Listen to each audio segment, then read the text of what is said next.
भारत की भाषा देखने वाले सभी दोस्तों को मेरा नमस्कार है। दोस्तों, आज हम बात करेंगे क्रिकेट की।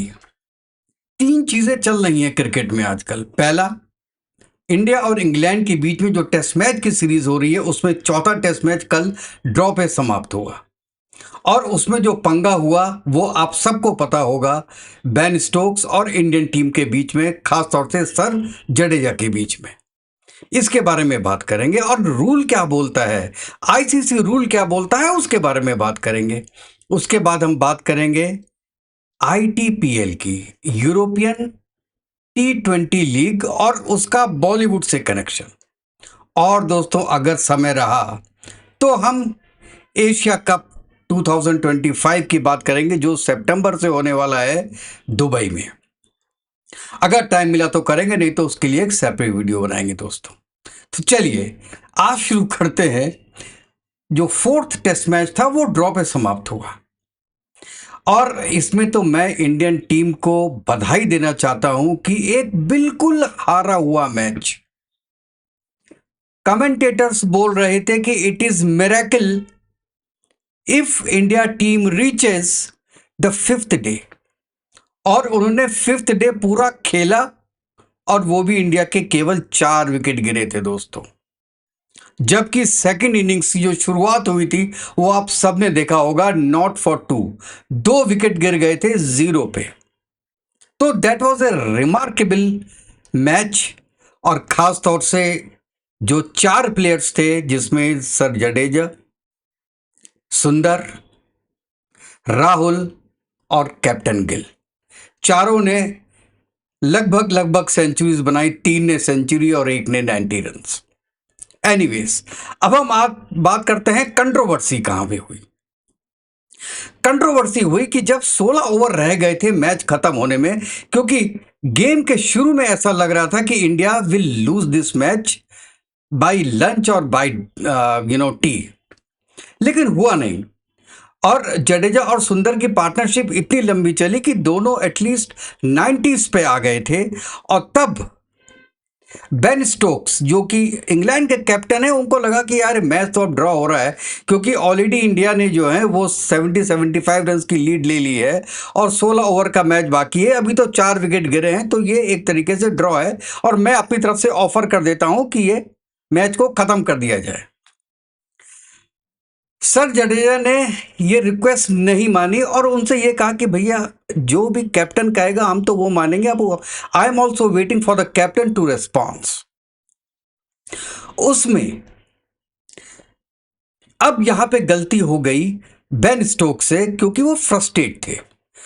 एक दिन पहले उनको लग रहा था कि बड़े आराम से ये मैच जीत जाएंगे, लेकिन जब वो नहीं जीत पाए और तरीके से ड्रॉ भी हो गया, उसके बाद उन्होंने सोचा कि भैया अब तो ये खत्म हो रहा है मैच, इसको ड्रॉ कर देते हैं। फ्रस्ट्रेशन तो था ही। एक तरीके से जो ये ड्रॉ है वो इंडिया की जीत थी। तो बेन स्टोक्स ने ये बोल दिया कि क्या आप जो है किनके साथ बॉलिंग करना चाहते हैं, जैक क्रॉली? जैक क्रॉली ने पीछे से बोला कि अगर आपको तेज रन बनाने थे तो आप पहले बनाते ना, आपने इतना लेट क्यों शुरू किया?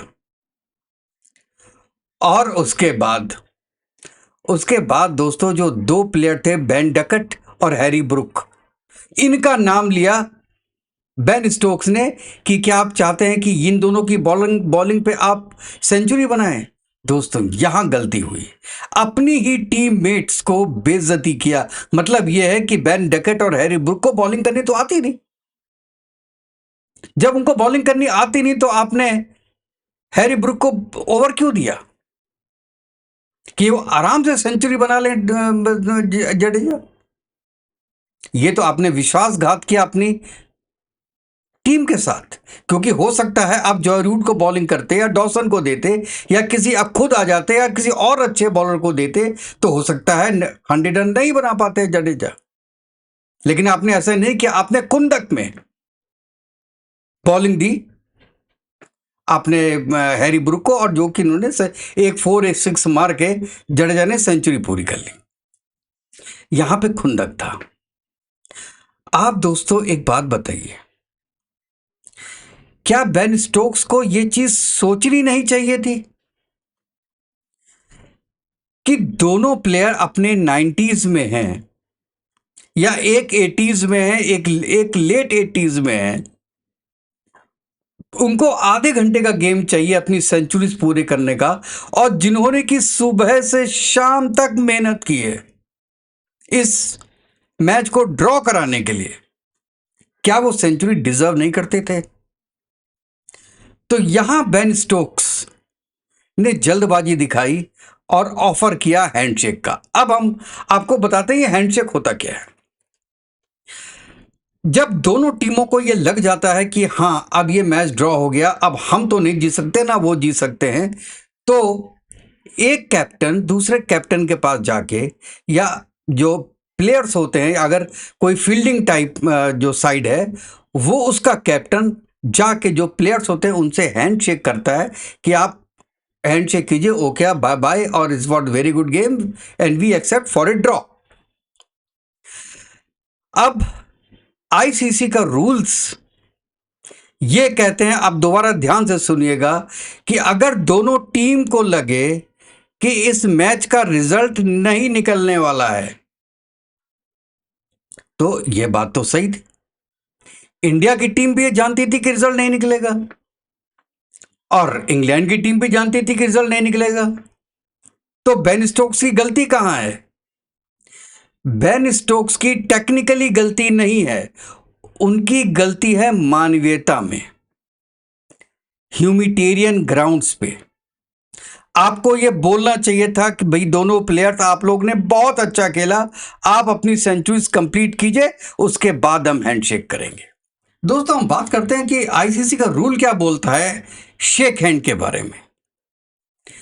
रूल ये बोलता है कि अगर दोनों टीम्स के कैप्टन्स ये सोचते हैं कि इस मैच का कोई रिजल्ट नहीं निकलेगा, तो you can go for handshake और टाटा बाय बाय करके आप कहिए कि ये मैच ड्रॉ हो गया।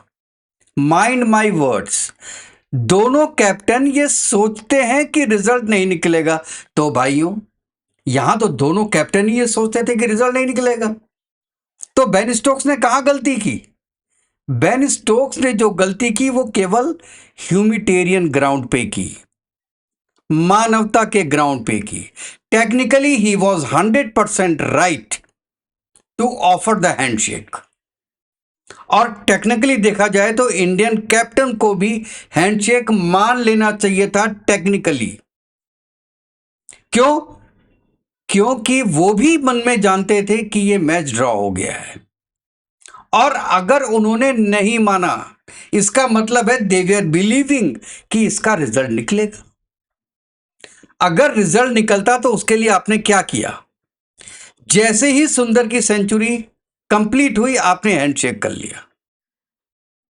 सही तो तब होता जब आप एक दो ओवर और खेलते और फिर इंग्लैंड की टीम को इनवाइट करते, चाहे साइकोलॉजिकली हुआ कि आइए आप बैटिंग कीजिए, you have 5 overs, you will have to make 130 runs, try कीजिए और बनाइए, क्योंकि हम सोचते हैं कि 5 ओवर में हम आपको आउट कर देंगे।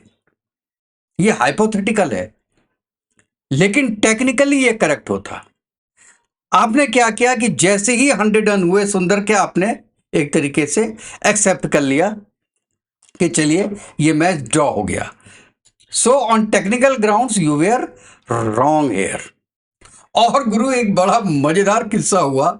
एक पाकिस्तानी स्पेक्टेटर पाकिस्तान की जर्सी पहन के अंदर आ गया, पुलिस ने रोक लिया उसको कि भैया आप बाहर जाइए। कहता है कि मैं क्यों जाऊं, मैंने क्या किया, मैंने टिकट लिया है।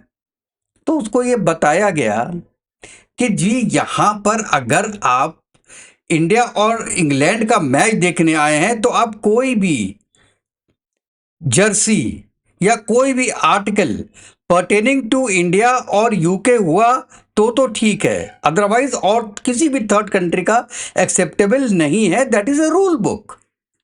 लेकिन भाई वो माने नहीं रहा, पूरा कुनबा इकट्ठा कर लिया उसने 4 लोगों का वहां पे, और उसका वीडियो बड़ा वायरल हो रखा है। मैंने फोटो भी लगाई है, अब देखिए पीछे आपको राइट हैंड साइड में फोटो दिखाई देगी उसकी। वो बंदा था।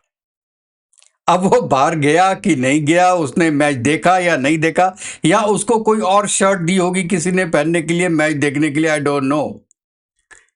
लेकिन जहां भी जाते हैं खुराफाती फैलाते हैं, क्यों भाई? आपको क्या मतलब था कि पाकिस्तान की शर्ट पहन के आप इंडिया और इंग्लैंड का मैच देखने आ गए? मतलब आपको वहां पे मूर्खता फैलानी थी। और जब आपसे बताया और रूल बुक ने आपको सिखाया कि ये गलत है, उसके बाद भी आप मान नहीं रहे हैं और आर्ग्यू किए जा रहे हैं। वो तो अच्छा हुआ आपका लाल नहीं कर दिया बंदरों की तरह वहां पुलिस ने, और बच गए आप। तो भैया आइंदा ख्याल रखिए, अपने मैच देखने जाइए, उन्हीं में खुश रहिए। और अगर इंडिया का मैच देखना आता है तो शरीफों की तरह जाइए।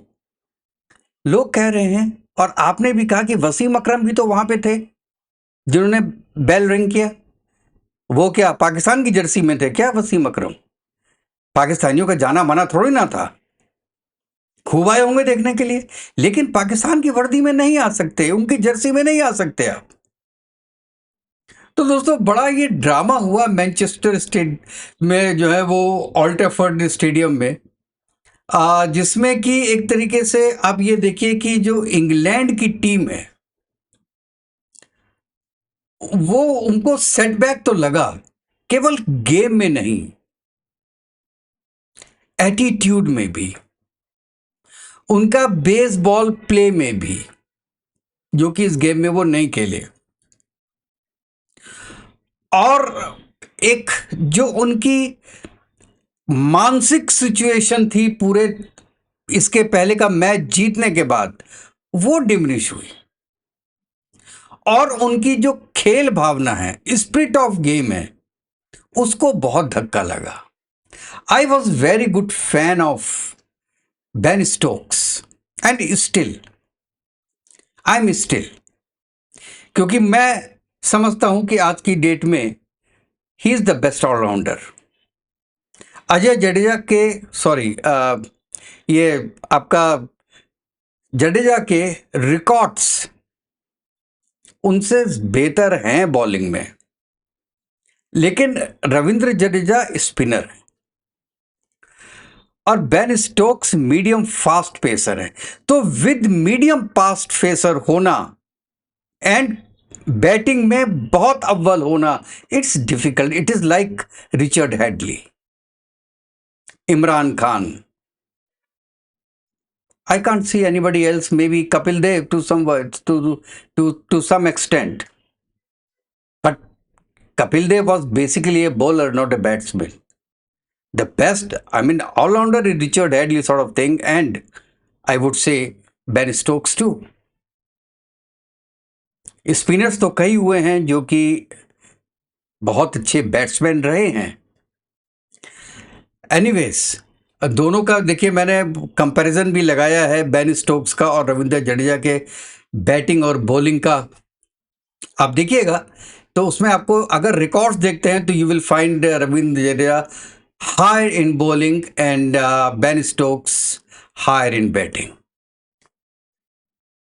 लेकिन ओवरऑल आप कंपैरिजन करेंगे तो Ravindra Jadeja is better, but in my view I would say Ben Stokes is better than Ravindra Jadeja. वैसे दोनों ऑलराउंडर होते हैं, दोनों, ऐसा नहीं करना चाहिए कि कौन किससे बेहतर है, लेकिन I am just telling my this thing. अच्छा, अब दूसरे पॉइंट पे आते हैं, वो है ईटीपीएल का, यूरोपियन टी20 प्रीमियर लीग। ये पहले 2025 में होनी चाहिए थी, अब 2026 में है। और ये देखिए बहुत ही बढ़िया बात है कि ये 3 यूरोपियन कंट्रीज, आयरलैंड, नीदरलैंड्स और स्कॉटलैंड, तीनों के जो बोर्ड हैं वो मिलके ये टूर्नामेंट करा रहे हैं। और ये बिल्कुल आईपीएल की तर्ज पर है, जिसमें 4 प्लेयर बाहर के होंगे, बाकी प्लेयर इंडिजिनस होंगे।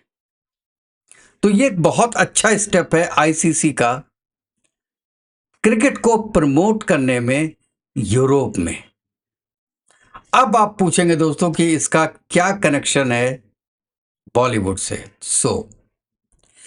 पूरे जो ईटीपीएल है उसमें अभिषेक बच्चन, उनका स्टेक है with others. I'm not sure what percentage of stakes he has got. I have to scroll the things on that, and but he has a very major stake in that. So apart from Pro Kabaddi, now he's investing and having interest in cricket also, and for a European cricket. And this is very good step, क्योंकि उससे glamour भी आता है। और अगर ये होता है, suppose Amitabh Bachchan sir goes there, तो उनको तो वर्ल्ड में सब जानते हैं। तो ये एक एडिड फीचर होगा आपका ईटीपीएल में। एंड ईटीपीएल में I could understand that lot of Indian players will also pay who have been retired, right? So that will be very open this thing for Indian players who will go and play. अब may be आप ये देखिए कि कोहली जा सकते हैं, this A T20, Rohit Sharma जा सकते हैं। अगर ऐसे प्लेयर जाकर T20 खेलेंगे, so naturally TPL will reach to some status in time to come. तो दोस्तों, दोनों सब्जेक्ट आपको कैसे लगे? अब तीसरा जो है वो एशिया कप के बारे में, I will make a separate video for that. और अब आप अपने कमेंट से लिखा कि आप क्या सोचते हैं कि बेन स्टोक्स सही थे या गलत थे। और दूसरा, इंडिया को उनको बैटिंग करानी चाहिए थी, नहीं करानी चाहिए थी, टेक्निकली ये दिखाने के लिए कि हम ये सोचते थे कि match is not yet drawn, it is on going. तो चलिए दोस्तों, नेक्स्ट वीडियो में मिलते हैं। तब तक के लिए जय हिंद, जय भारत, वंदे मातरम। खुश रहिए, स्वस्थ रहिए।